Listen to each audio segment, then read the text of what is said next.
찬미 예수님, 오늘 이 자리 제가 서게 된 것은 우리 원주교구의 2026년 3억 목표가 가정의 해입니다. 이 가정의 해를 맞이하여 신부님께서 우리 교우들과 함께 주교님 3억 교서를 중심으로 같이 그 내용을 나누라는 부탁의 말씀이 있으셔서 이 자리에 서게 됐습니다.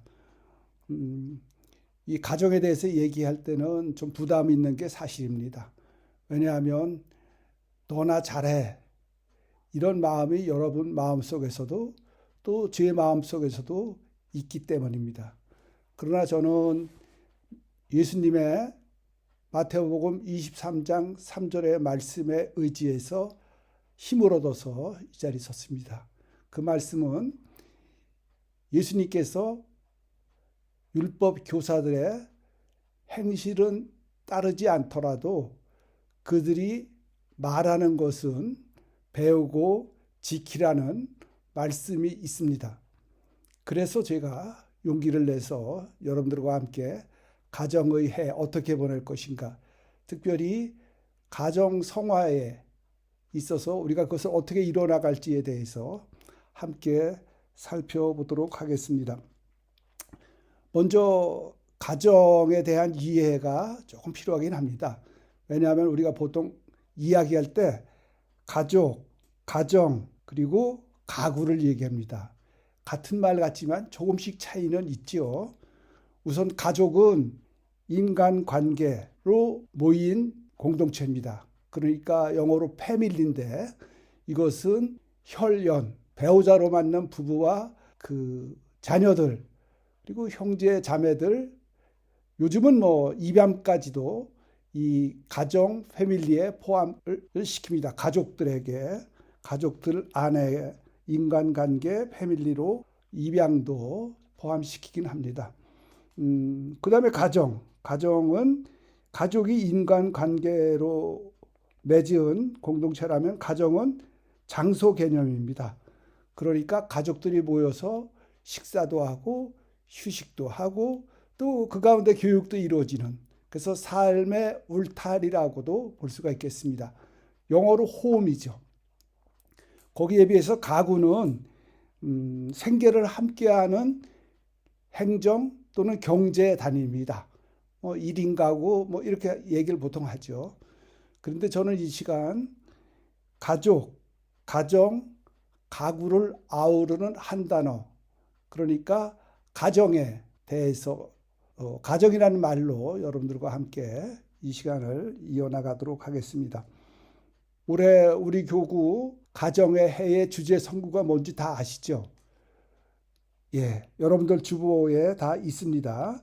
시편 128편 2장에서 3절의 말씀 같이 읽어볼까요? 너는 행복하여라, 너는 복이 있어라. 내 집 안방에는 아내가 풍성한 포도나무 같고 내 밥상 들레에는 아들들이 올리브나무 햇순들 같구나. 그런데 우리 아는 본당은 이렇게 사는 가구가 하나도 없는 것 같습니다. 아이들하고 함께 사는 가구가 없는 거죠. 오히려 부부 그리고 혼자 사시는 가구가 대부분입니다. 아마 우리 본당의 15%에서 20%는 사별 같은 여러 가지 이유로 혼자 사시는 가정이 꽤 됩니다. 우리 아는 본당의 가정을 상정하고 가정 복음화, 가정 성화에 대해서 살펴보도록 하겠습니다. 주교님은 서목조서에서 가정의 중요성을 언급하시면서 특별히 예수님께서 가나의 혼인잔치집에서 첫 기적을 행하신 것에 상당히 주목을 하셨습니다. 왜냐하면 예수님께서 그 혼인잔치집에서 첫 기적을 행하심으로써 그 가정의 부족함을 풍족함으로 바꾸어 주셨고 또 그 가정의 어려움을 풀어주셨습니다. 왜 그러느냐? 그만큼 예수님에게는 가정이 축복의 대상이었기 때문에 그렇습니다. 그러면서 모든 죄의 출발도 가정부터 시작이 된다고 말씀을 하십니다. 사실 아담과 하와 인류 역사상 첫 가정이죠. 그러나 이 부부에게서 죄가 생겨났습니다. 우리가 잘 아는 원죄, 그리고 책임 전가, 불신이죠. 이 죄가 부부에서부터 나온 거라면 바로 이어서 아담과 하와의 두 아들 카인과 아벨 이 형제의 질투 가운데에서 살인까지 범죄가 들어오게 됩니다. 그리고 이 가정에서 발생한 범죄는 공동체 범죄, 온 세상 범죄가 되어서 창세기 6장에 나오는 노아의 홍수, 11장에 나오는 바벨탑 사건이 우리에게 알려지고 있습니다. 이렇듯 가정은 모든 좋은 것의 출발점이기도 하지만 또 모든 죄의 출발점이기도 하기 때문에 우리가 가정을 중요시해야 되고, 또 방금 전에 살펴본 것처럼 가정의 첫 출발은 부부입니다. 그 부부가 화합해야 된다는 거. 그래서 주교님께서는 가화만사성을 말씀을 해주셨습니다. 이 한자 성어를 통해서 우리가 가정의 평화를 이루지 않으면, 화합을 이루지 못하면 아무것도 이뤄내지 못할 것이라는 말씀을 해주십니다. 가화만사성. 저는 이 한자 성어의 아재 개그를 좀 말씀을 드려보고 싶습니다. 아재 개그 무슨 말인지 다 아시죠? 예, 아주 재미있는 개그를 아재 개그라고 우리 주교님께서는 말씀을 하셨습니다. 그래서 이 가화만사성 대신 제가 처화만사성이라는 한자 성어를 만들어 봤어요. 처와 화합을 이루면 모든 것이 잘 된다. 또 진인사 대천명이 아니라 진인사 대처명. 있는 힘을 다하고 아내의 명령을 기다린다. 지성이면 감천이 아니라 감처. 인명재천이 아니라 인명재처. 뭐 억지로 만들어낸 이야기이긴 합니다만 시사점이 많죠. 물론 이 처 대신 지압이 부자를 넣어서 제가 말씀드린 한자 성어들을 바꿔와도 좋겠습니다만, 여하튼 부부 사이의 신뢰 그리고 서로의 의지함, 이것이 얼마나 중요한 것인가를 잘 말해주는 가화만사성 그리고 개그였습니다. 부부가 화목을 해야 되는데 부부 화목이 가능할까? 여러분들은 어떻게 생각하세요? 부부 화목하기가 쉽습니까? 어렵습니까? 한 번도 못 해보신 분도 계실 겁니다. 진정한 의미에서 화목을. 왜 그러느냐? 이것은 하느님 때문이에요. 하느님께서 남자와 여자를 인간이라는 것만 갖게 하시고 다 다르게 만드셨어요. 화남금녀라는 말 혹시 아세요? 화성에서 온 남자, 금성에서 온 여자. 그러니까 각기 다른 별에서 와서 지구에서 만났다는 뜻입니다. 그러니까 정말 인간이라는 말만 같지 나머지는 다 다른 존재가 만나서 부부가 되는 겁니다. 그래서 이 화목하기가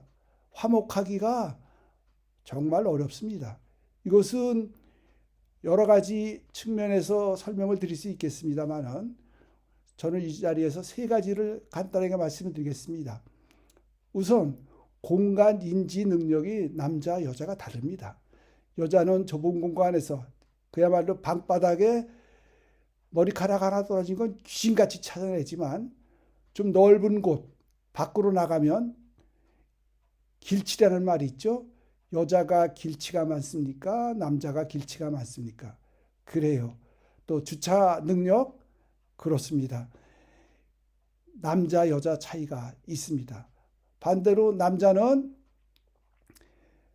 좁은 공간에서, 예를 들어서 아내가 냉장고에서 뭘 찾아오라고 부탁을 하면은 냉장고 문 열고 한참 바라보기만 합니다. 그것이 어디에 있는지 몰라서. 그러나 멀리 떨어진 맛집, 술집은 기가 막히게 찾아갑니다. 공간 인지 능력이 남자와 여자가 다른 거죠. 또 하나는 행동 능력이에요. 여자는 한 가지 일만 하는 것이 아니라 여러 가지 일을 한꺼번에 할 수가 있습니다. TV 보면서, 요리하면서, 전화까지 그것도 잘 받고, 요리 잘하고, TV 잘 봅니다. 거기에 비해서 남자는 한 번에 한 가지 행동밖에 못해요. 남자가 모처럼 망치 들고 못질을 한다. 이럴 때 절대 부르면 안 됩니다. 왜? 불러서 남자가 대답을 하거나 고개를 돌리는 순간 망치는 남자의 손가락을 찢고 말 테니까요.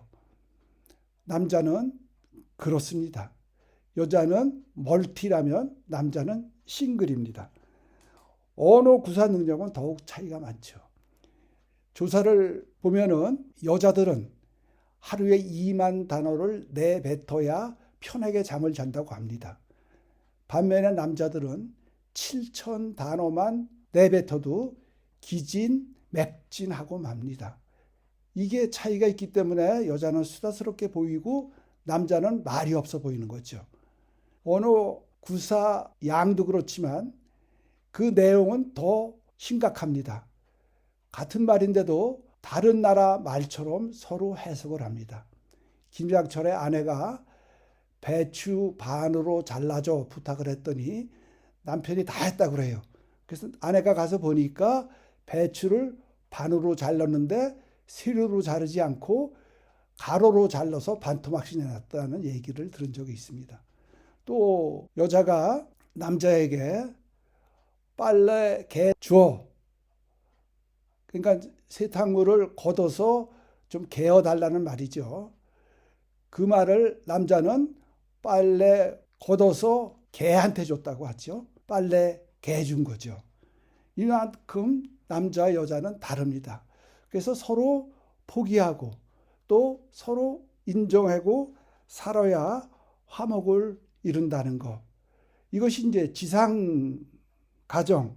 저는 그래서 혈연, 육적으로 맺어진 관계라고 해서 육적 가정. 또 세대주가 남자건 여자건 인간이라는 점에서 육적 가정이라고 표현하고 싶습니다. 이 가정은 특별히 신자 가정은 그리스도 예수님을 믿으면서 함께 생각하고 행동하는, 그래서 그 이상적인 모습을 가정교회라고도 합니다. 그런데 예수님은 이 지상 육적 가정교회 범위를 뛰어넘는, 그래서 마르코복음 3장 31절에서 35절의 말씀을 보면은 예수님의 참 가족이라는 제목으로 성경이 우리에게 예수님의 말씀을 전해주는데 그 내용은 그렇습니다. 예수님이 공적 활동, 그러니까 공생활하고 계실 때 성모님과 형제들이 찾아왔다고 다른 사람들이 예수님께 알려요. 그랬더니 예수님의 반응이 어떠느냐 하면은 누가 내 어머니고 내 형제들이냐. 그러면서 사람들을 둘러보시며 이르셨다. 이들이 내 어머니고 내 형제들이다. 하느님의 뜻을 실행하는 사람이 바로 내 형제요, 누이요, 어머니다. 전혀 다른 우리가 생각하는 그런 혈연 중심으로 이루어진 가정을 뛰어넘는, 그래서 여기에 세대주는 예수님이시고 또 이것을 저는 천상가정 또 육적 가정에 대하는 말로 영적 가정이라고 말씀드리고 싶습니다. 신앙을 가진 사람들의 공동체, 예전에 우리 교우촌을 들 수 있겠죠. 그래서 조선시대에 기근이 들면 많은 사람들이 굶어 죽었는데 교우촌에서는 굶어 죽는 사람이 거의 없었다는 사료가 전해지고 있습니다. 영적 가정을 말씀드렸는데 사실 우리가 지향할 가정, 우리의 시야를 예수님의 시야에 맞춰서 이뤄낼 가정은 영적 가정입니다. 예수님은 우리에게 주님의 기도를 가르쳐 주셨고 우리는 주님의 기도를 매 미사 때마다 또 하루에도 몇 번씩 주님의 기도를 드립니다. 그런데 그 기도문을 잘 보면 첫 번째 하늘에 계신 내 아버지가 아니라 우리 아버지. 그리고 쭉 내려가서 오늘 저에게가 아니라 저희에게 일용할 양식을 주시고 저희의 죄를 용서하시고 저희를 유혹에 빠지지 않게 하시고 내가 아니라 우리로 표현된 하느님으로부터 우리가 시사받는 점은 뭐냐? 하느님을 모두의 아버지로 모시고 있기 때문에 저 사람과 이 사람과 나는 형제요 자매라는 겁니다. 그러니까 여러분 가운데 조금 있으면 이제 설명절이 되는데 명절 때 제발 오지 말아라 하는 미운 사람 있죠? 그 미운 사람을 누가 만드셨어요? 그래요. 우리 아버지니까 하나님이 창조하셨어요. 우리 단체에서 저 인간만 없으면 화합이 잘 이루어질 터인데 하고 미운 감정 드는 그 사람 누가 만드셨어요? 하나님이 만드셨습니다. 그래서 우리는 어차피 지향해야 될 것이 영적 가정이고 또 하나 우리가 노력해야 될 것이 나와 함께 계시는 하느님이 임마누엘이 아니라 우리와 함께 계시는 하느님이 임마누엘입니다. 그래서 나와 함께 계시는 것뿐만 아니라 저 못난 인간도 하느님이 함께 계시다는 사실을 잊지 않고 아니 생활하면서 그 사람과 함께 계시는 하느님을 바라보는 영적 눈이 뜨일 때 우리는 참다운 가정을 이룰 수 있는 가능성을 가지게 된다는 겁니다. 그래서 영적 가정 이것은 우리가 억지로 해야 되는 것이 아니라 예수님께서 우리에게 일러주신 우리의 목표이기도 합니다. 그래서 우리 가정회를 보내면서 이 가정의 해에 가정 성화를 이루자 성가정을 이루자는 것이 주교님의 말씀이셨습니다. 이 가정 성화 이걸 어떻게 이루어야 되는가? 우선 지상 가정 특별히 부부 관계를 한번 먼저 살피고 영적 가정을 또 살펴보려고 합니다. 여러분들 많이 들어본 말씀 가운데 부부 일심동체가 있죠. 부부 일심동체. 이것을 여기 대부분 뭐 30년 이상 결혼 생활을 하신 분들이 대부분인데 일심동체를 몇 번이나 체험해 보셨어요? 그래요. 거의 없으실 겁니다. 이거는 어쩌면 환상인지도 몰라요. 그래서 공자님께서도 화이부동을 말씀하십니다. 왜냐하면 우리가 아까도 살펴봤지만 하나님께서 남자 여자를 따로 만드셨는데 일심동체가 되기가 어렵습니다. 그래서 결국은 화합해되 같아지지는 않아도 된다는 화이부동을 공자님께서는 우리에게 말씀을 해주셨어요. 유지태와 이영애라는 걸출한 남녀 주인공이 이뤄낸 영화 봄날은 간다에 보면은 이런 대사가 나옵니다. 유지태가 말합니다. 사랑이 어떻게 변할 수 있니? 여자 이영애가 말합니다. 사랑은 변치 않아. 사람의 마음이 변하는 것이지. 이런 명대사가 나옵니다. 사랑은 변하는 걸까요? 맞습니다. 변하진 않습니다. 그런데 우리는 왜 사랑이 변하는 것처럼 느낄까요? 사랑이라는 말에 우리의 감정을 담아서 그렇습니다. 사람의 감정은 시간이 흐르면서 변할 수밖에 없습니다. 그래서 처음 만난 연애 초기에는 당신 없이는 못 살아. 이렇게 하다가 조금 지나면은 결혼한 5, 6년 차 지나면은 당신만 없으면 난 잘 살아. 이걸로 변하죠.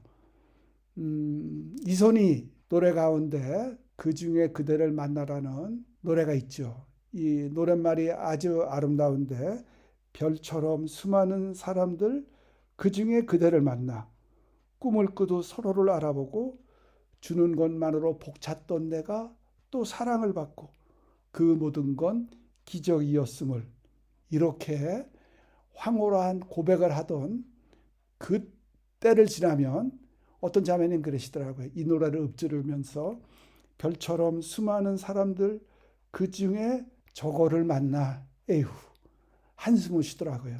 이게 웃을 일이 아니라 우리의 변화하는 감정을 정말 솔직하게 표현해주고 있는 말이라고 볼 수가 있겠습니다. 우리가 가정 생활을 생각하면서 가정을 위한 기도를 많이 바치게 되는데 가정을 위한 기도 앞부분을 보면은 예수님께서 마리아와 요셉에게 순종하시며 가정 생활을 거룩하게 하셨다 그랬어요. 그리고 성가정을 본받아 주님의 뜻을 따라 살게 해달라는 이런 기도문이 앞부분이라면 뒷부분은 가정 생활의 자랑이며 모범이신 성모 마리아와 성요셉 이러고 뒤에는 그냥 비는 걸로 끝납니다. 그런데 그렇다면 우리가 가정생활의 자랑이며 모범이신 성모님과 요셉이라고 기도를 드렸는데 어떤 면에서 성모님이 자랑이고 모범이세요? 성요셉은 어떤 면이 자랑이고 모범이라고 생각을 하십니까? 기도문에는 아무것도 없습니다. 성경에는 뭐로 나올까요? 성경도 잘 표현해주는 말씀이 없어요. 근데 이 사실은 성가정을 이루기 위해서는 우리가 서로 거룩해져야 되는데 이 거룩함이 무엇일까? 거룩함은 카도시라고 이스라엘 말은 그렇게 씁니다. 이것은 구별하다, 거룩하게 구별하는 것, 성별이라고도 하죠. 이것을 의미합니다. 이 말을 한자로 풀이하면서 저는 요셉과 마리아 어머니의 우리의 자랑이고 모범이신 면을 찾아보고자 합니다. 먼저 한자 거룩할 성자를 이렇게 머리 한번 떠올려 보세요. 그 앞에 귀 이자가 들어가고 그리고 입 구자가 들어가고 그 맨 밑에 그 줄기 정자가 들어갑니다. 이거는 뭐냐? 우선은 경청, 하늘의 말, 하늘의 명령, 천명이라고도 하는 그러니까 우리는 뭐 성경의 말씀이라고 볼 수가 있겠죠. 그것을 잘 듣고 그 다음에 입구자는 그것을 자비로이 마음에 담아서 전하며 일단은 담고 전하는 겁니다. 또 줄기정자는 실행하다는 뜻이 있습니다. 그래서 정신대라는 말 쓰잖아요. 일본 사람들이 위안부라고 하지 않고 정신대. 정신은 뭐냐? 어떤 일을 하는 데 있어 자기 몸을 바쳐 앞장서서 하는 걸 정신이라고 합니다. 요 말이 성자의 맨 마지막을 이루고 있습니다. 그러니까 거룩할 성자는 잘 듣고 자비로의 가슴에 담았다가 전해주고 그것을 실천하는 것. 이것을 한자로 풀이한 성자라고 볼 수가 있겠습니다. 저는 여기서 요셉 성인과 성모님의 거룩하신 면을 한번 모범으로 여러분들과 나누고 싶습니다. 성요셉은 복음서 어디에도 한 말씀도 전해주지 않습니다. 그래서 요셉 성인은 침묵의 성인이라고도 합니다. 그러면 요셉 성인은 입이 없어서 그러셨는가? 그건 아니었습니다. 또 귀가 없어서 들은 게 없으셨나? 그것도 아닙니다. 요셉 성인은 하느님의 말씀을 들었습니다. 요셉 성인은 혼전에 마리아께서 임신하신 사실을 알고 조용히 파혼하려고 마음을 먹었습니다. 그런데 천사가 이야기를 하죠. 그 이름을 예수라고 하고 그 예수는 성령으로 말미암은 것이고 또 임마누엘이라고 불릴 것이라는 이것은 이사야서 7장 14절을 모르면 이해할 수 없는데 요셉은 그것을 알고 있었기 때문에 듣고 바로 가슴에 담았습니다. 그리고 묵묵히 실천을 했어요. 어떻게? 베들레헴으로 출산하러 갔습니다. 왜 베들레헴일까? 바로 미카서 5장 1절에 베들레헴에 대한 메시아가 나는 고장에 관한 말씀이 있습니다. 베들레헴으로 가게 된 거죠. 그리고 아기를 낳고 났을 때 헤로데가 2살 미만의 사내아이를 다 죽이라고 명령을 했습니다. 그래서 이집트로 피난을 갔습니다. 왜 이집트일까? 이것은 호세아서 11장 1절에 그렇게 쓰여 있기 때문에 요셉은 이집트로 간 겁니다. 그리고 왜 헤로데가 죽고 나서 이스라엘의 여러 도시 가운데 다시 나자렛 가셨을까? 이것은 판관기 13장 5절 나자렛 사람이라고 불리라는 말씀이 있기 때문에 나자렛으로 가신 겁니다. 들은 거 있으셨고 그 들은 것을 자비로이 마음에 담고 실천하셨습니다. 그러나 말씀을 없으셨어요. 또 성모님 마찬가지로 마테오나 마르코에는 한마디도 안 나옵니다. 요한의 단 한마디 무엇이든지 저분께서 시키는 대로 하라는 그 말씀밖에 없고 루카복음에는 1장 2절에 예수님 유아 시절만 예수님의 어머니 마리아의 말씀이 전해집니다. 그런데 요 1장 2절을 보면은 성모님께서 곰곰이 생각하였다는 말을 3번이나 전해주고 있습니다. 가브리엘 천사의 말을 전해드는 마리아가 바로 말씀하시지 않고 곰곰이 생각을 했다고 그래요. 무엇을 생각하셨을까? 성모 마리아께서 예수님을 잉태하시라는 말씀을 한자성어로 수태고지라고 하는데 이 수태고지를 묘사한 성화가 굉장히 많습니다. 근데 그 수많은 성화, 어느 성화도 똑같이 마리아께서 수태고지 순간의 모습을 그리고 있어요. 그건 뭐냐? 마리아가 낮잠 주무시다가 수태고지를 들은 게 아니라 그 성화들을 보면은 마리아는 성경을 펼쳐놓고 계셨습니다. 하느님의 말씀을 경청하고 계셨던 겁니다. 그래서 성령으로 말미암은 잉태하라는 말씀을 듣는 순간 이사야서 7장 14절을 성모님도 떠올렸습니다. 그리고 베들레헴에서 구유를 찾아온 목자들의 전언, 곧 천사들이 하늘 높은 곳에서는 하느님께 영광, 땅에서는 마음이 착한 이들에게 평화라는 말을 전했을 때도 성모님은 곰곰이 생각하셨지 말씀을 안 하셨습니다. 또 2장 끄트머리에서 예루살렘 성전에서 사흘 동안 찾다가 발견한 예수님을 보았을 때 예수님께서 내가 아버지 집에 있어야 할 줄을 모르셨습니까? 라는 말씀에 성모님은 아무런 대꾸 없으셨고 다만 이 모든 일을 마음에 간직하였다고 그랬습니다. 성모님도 침묵하셨어요. 그리고 묵묵히 실천, 예수님을 키워낸 거죠. 하셨습니다. 그래서 이 경청, 침묵, 실천을 저는 한 단어로 덮어줌이라고 표현을 해봅니다. 가정성화의 첫 번째는 덮어줌입니다. 이것을 히브리 말로 카사라고 합니다. 덮어줌이라는 말을. 그래서 사랑의 핵심, 우리가 보통 사랑장이라고 하는 코린토전서 13장 4절에서부터 7절의 말씀은 어떻게 하는 것이 사랑인지를 우리에게 잘 전해주고 있는데 거기에는 15개의 동사가 등장을 합니다. 저는 좀 중복되는 걸 피하고 10가지로 정리를 해봤습니다. 많이 들으셨던 말씀이죠. 사랑은 오래 참고, 사랑은 시기하지 않고, 교만하지 않고, 성을 내지 않고, 함께 기뻐하고, 모든 것을 덮어주고, 모든 것을 믿고, 모든 것을 바라고, 모든 것을 견디어낸다. 이 10가지 단어 가운데 첫 번째 단어, 오래 참고, 마지막 단어, 모든 것을 견디어낸다는 이 인내죠. 인내가 바탕이 된 사랑을 가장 핵심적으로 표현한 것이 모든 것을 덮어준다고 저는 생각을 합니다. 왜냐하면 하느님의 사랑도 우리를 덮어주셨습니다. 원죄를 저지른 아담과 하와가 에덴 동산에서 추방될 때 하느님께서는 그들을 알몸으로 보내지 않으시고 가죽옷을 만들어서 입혀주셨습니다. 그들의 죄를 덮어주신 거죠. 또 요한복음 8장을 보면은 예수님께서도 가늠한 여인을 질책하지 않으셨습니다. 단 한마디 가거라. 다시는 죄짓지 말아라. 꾸짖음도 비난도 없으시고 덮어주셨습니다. 그런가 하면은 마리아의 임신을 요셉 성인은 덮어주셨습니다.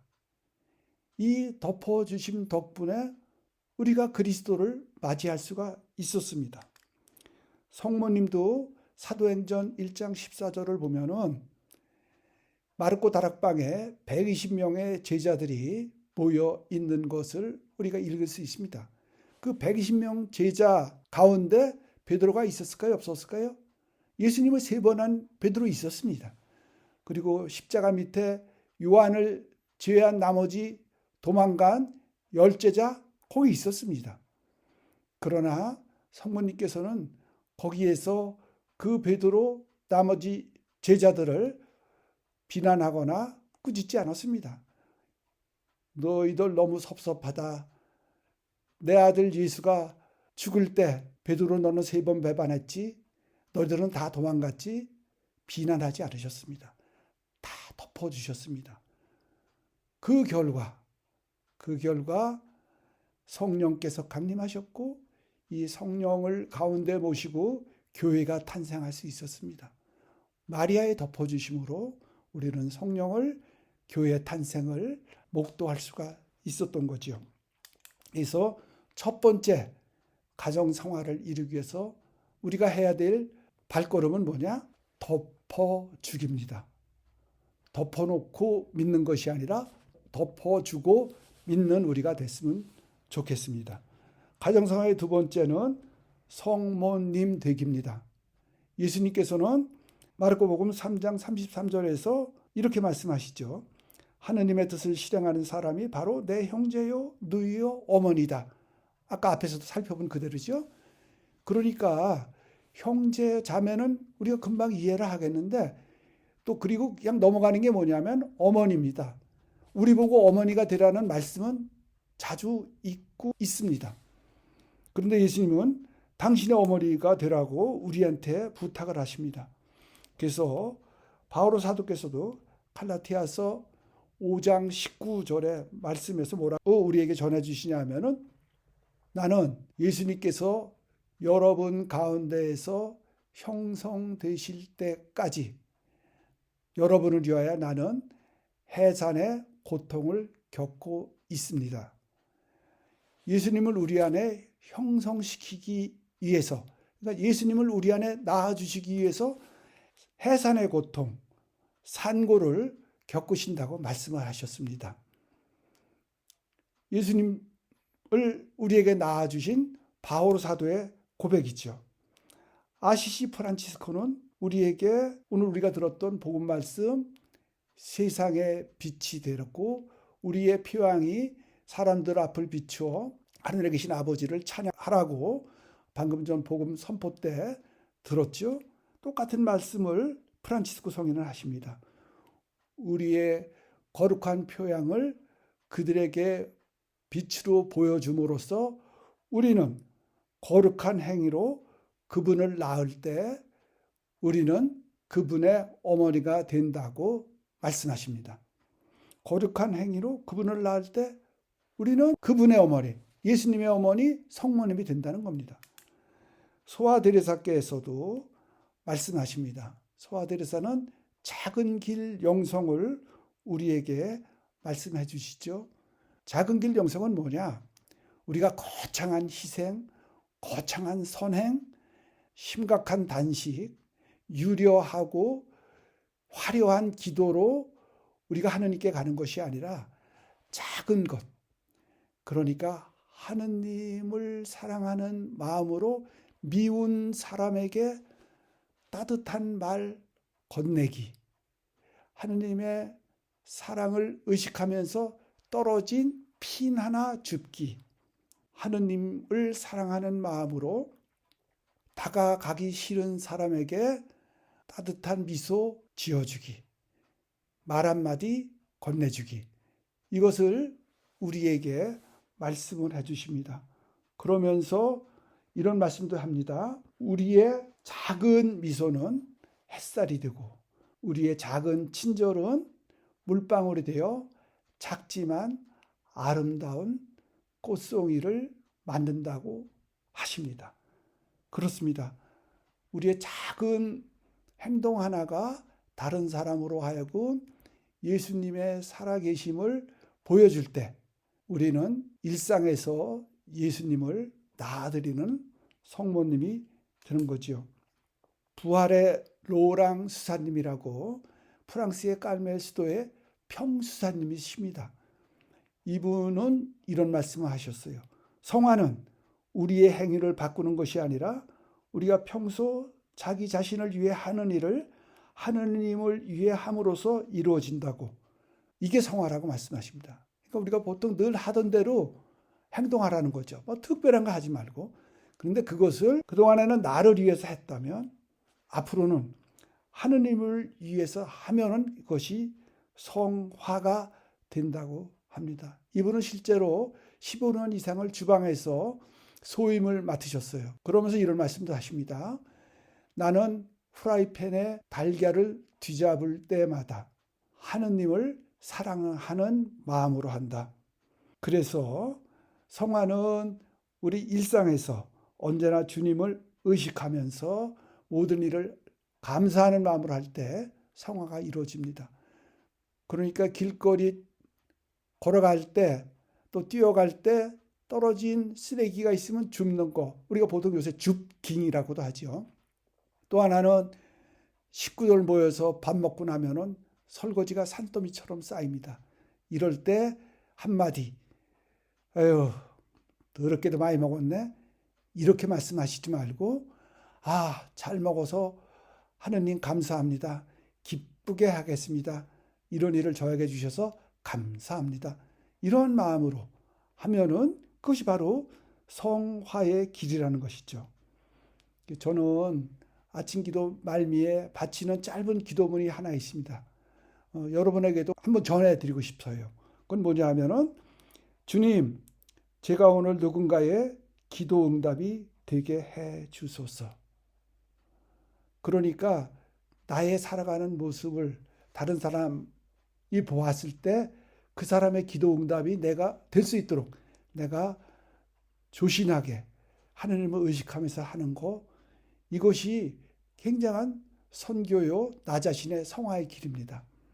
그래서 나의 위로의 말, 부드러운 말, 배려의 말, 긍정의 말, 축복의 말, 사랑의 말, 칭찬의 말이 그 사람에게 한없는 하느님의 평화를 느끼게 해준다면, 또 나의 작은 친절이, 나의 상냥한 행동이 그에게 하느님의 모습을 떠올리게 한다면 우리는 그 사람의 기도 응답이 되고 또 그 사람에게 하느님을 나아드리는 성모님이 된다는 것, 이것을 우리가 잊지 않고 행동을 했으면 좋겠습니다.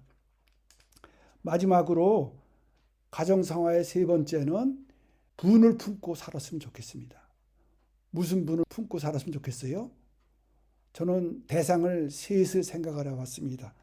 우선 하느님께 분을 품었으면 좋겠어요. 무슨 분? 충분. 충분입니다. 예수의 대리사, 우리가 보통 아빌라의 대리사라고도 알고 있는 이 성녀의 아름다운 기도시가 있습니다. 제가 한번 소개를 해드릴게요. 아무것도 두려워하지 마십시오. 어떤 것에도 흔들리지 마십시오. 모든 것은 다 지나가는 것, 하느님만이 변치 않으십니다. 인내는 모든 것을 얻게 하고 하느님을 소유한 사람은 모든 것을 소유한 것이니 주님, 당신 한 분이면 충분합니다. 충분. 이것이 바로 하느님께 드리는, 하느님을 향한 우리의 분, 이 충분을 품고 사시는 우리가 됐으면 좋겠습니다. 두 번째 분은 누구한테 품느냐? 가족들. 특별히 함께 신앙생활을 하는, 오늘 이 시간을 통해서 강조해드렸던 영적 가정, 가족들. 그러니까 여러분 미사 옆자리에 앉으신 분, 앞에 앉으신 분, 뒤에 앉으신 분, 같은 단체에 계신 분, 소공동체 여러분들 다 가족들 이분들에게 분을 품었으면 좋겠어요. 어떤 분? 덕분. 형제님, 자매님 덕분에 제 신앙생활이 기쁩니다. 행복합니다. 이 덕분을 품고 살았으면 좋겠습니다. 그리고 마지막으로 배우자한테도 분을 품었으면 좋겠습니다. 무슨 분? 예, 또 울분이라고 그러시는 분 계시는데 배우자한테는 과분을 품었으면 좋겠습니다. 혹시 사별해서 혼자 계신 분도 괜찮습니다. 떠나가신 분에게 이런 고백을 했으면 좋겠어요. 당신은 나에게 과분했습니다. 지금 함께 사시는 아내, 남편분들 과분을 품고 살았으면 좋겠습니다. 그리고 이것을 풀었으면 좋겠어요. 이제 분을 풀었으면 좋겠어요. 지난해 우리를 울고 울게 만들었던 명작 드라마가 있었죠. 폭삭 속았수다. 이것은 제주도 방언으로 수고 많았습니다 이런 뜻이라고 하는데 그 애순이가 남편을 보내고 평생 소원이었던 시집을 드디어 발간을 하게 됐습니다. 그 시집 표지에 그 남편 관식을 향해서 쓴 글이 나타납니다. 제목은 오로지 당신께입니다. 한번 제가 읽어드리겠습니다. 오로지 당신께 9살 적부터 여적지 당신 덕에 내 인생이 만날 봄이었습니다. 당신 없었으면 없었을 인생이었습니다. 다시 만날 봄까지 만날 봄인 듯 살게 했습니다. 아름다운 시잖아요. 여기다가 저는 아까 충분, 덕분, 과분을 말씀드렸는데 그것을 적용시켰으면 좋겠다는 생각이 들었습니다. 그래서 주님께는 세례받은 후부터 여적지 당신 덕에 내 인생이 맨날 봄이었습니다. 당신 없었으면 없었을 인생이었습니다. 다시 만날 봄까지 만날 봄인 듯 살겠습니다. 또 우리 가족들, 신앙 공동체 가족들에게 이 시를 이렇게 적용을 했으면 좋겠습니다. 형제님을 자매님을 만난 후부터 여적지 당신 덕에 내 인생이 만날 봄이었습니다. 배우자한테도 마찬가지로 당신을 만난 후부터 여적지 당신 덕에 내 인생이 만날 봄이었습니다. 당신 없었으면 없었을 인생이었습니다.